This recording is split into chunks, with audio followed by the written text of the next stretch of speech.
Bueno, vamos a tratar hoy el tema de la seña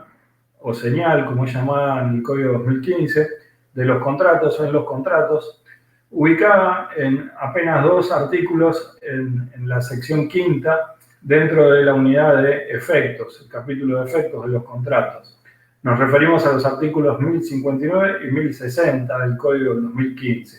Estos artículos tienen como fuente directa, como antecedente directo, 2 normas, una del Código Civil y otra del Código de Comercio, en las cuales se regulaba las antes llamadas, también llamadas señal o arras o seña, tanto en el Código Civil como en el Código de Comercio. En el Código Civil decíamos artículo 1202 y en el Código de Comercio el artículo 475. Recordemos, como vimos en la parte de evolución de los contratos, en la introducción, que durante muchos años ha existido este fenómeno de la doble codificación y los sucesivos intentos de unificación de códigos, especialmente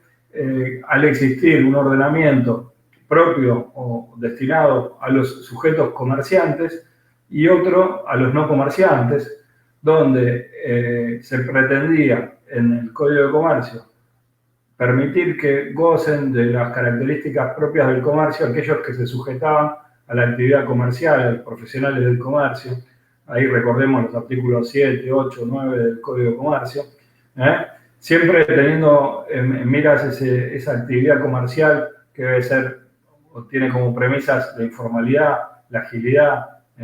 estar destinados sus actos a circular, la circulación del crédito, que son un poco características ajenas al código, ajenas a los comerciantes y por eso estaban previstas en el Código Civil en el artículo 1202. Claramente en este instituto se veía la diferencia entre un sistema comercial y entre un sistema civil, siendo que el sistema del artículo 475 del Código de Comercio establecía que la seña que se entregaba a cuenta siempre era imputable al precio y como herramienta de ratificación del contrato.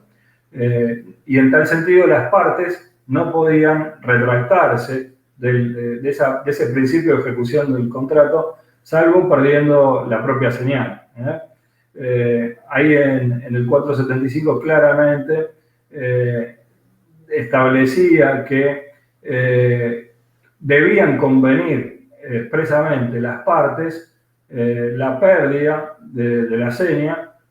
si transformando así en lícito la posibilidad de arrepentirse y dejar de cumplir lo pactado. Esto tendría que ser entonces una cláusula específica del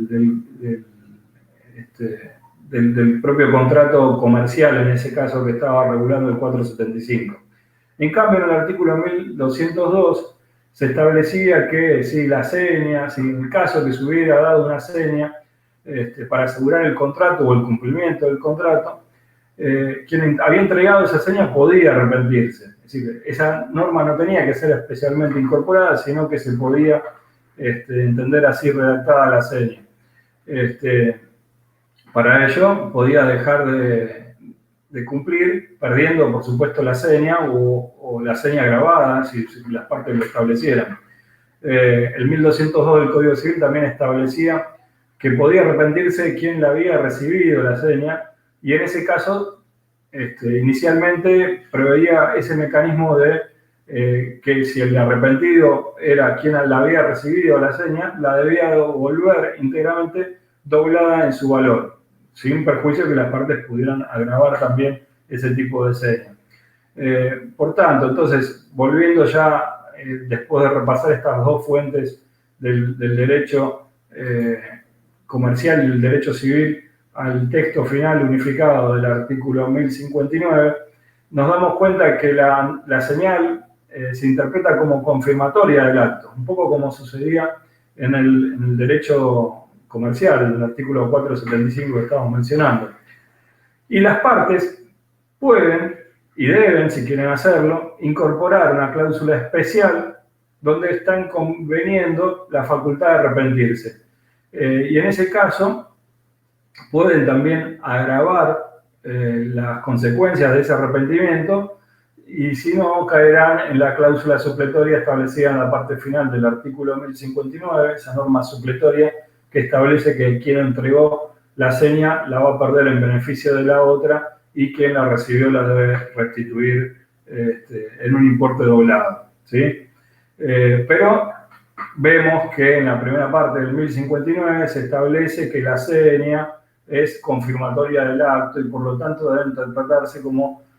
principio de ejecución del contrato. Vale la pena entonces destacar también que por imposición del 1060 se puede entregar como seña no solo dinero, sino también cosas muebles. Y en el caso que la seña esté compuesta por cosas muebles y el objeto del negocio jurídico coincida con la naturaleza de la cosa entregada como seña, finalmente la seña, por una cuestión práctica, va a entenderse como cuenta del precio final. Y también se aclara en el 1060 que puede entregarse una seña a cuenta de una obligación de hacer o de no hacer. Entonces, repasando, identificamos dos finalidades o dos funciones en el instituto de la seña. La primera sería permitir el arrepentimiento de una de las partes y desobligarse, perdiendo en ese caso lo que entregó, a quien lo dio, o como opción, entregando lo recibido en forma supletoria doblado, previo a la norma, como primera función, es decir, permitir el arrepentimiento, y en segundo término, una función de asegurar el cumplimiento de la obligación y del contrato en la medida que opera esta segunda función de asegurar el cumplimiento como la expresión de que la seña debe entenderse como una demostración, como un principio de ejecución del contrato. Y por lo tanto, la entrega de la seña implica o debe ser interpretada como una intención de seguir adelante en ese contrato que se está marcando. La seña en el artículo 1202 del viejo Código Civil era la llamada seña penitencial, así la podemos buscar en jurisprudencia y en doctrina, y la seña en el sistema comercial, en el artículo 475 del Código de Comercio, era la seña confirmatoria.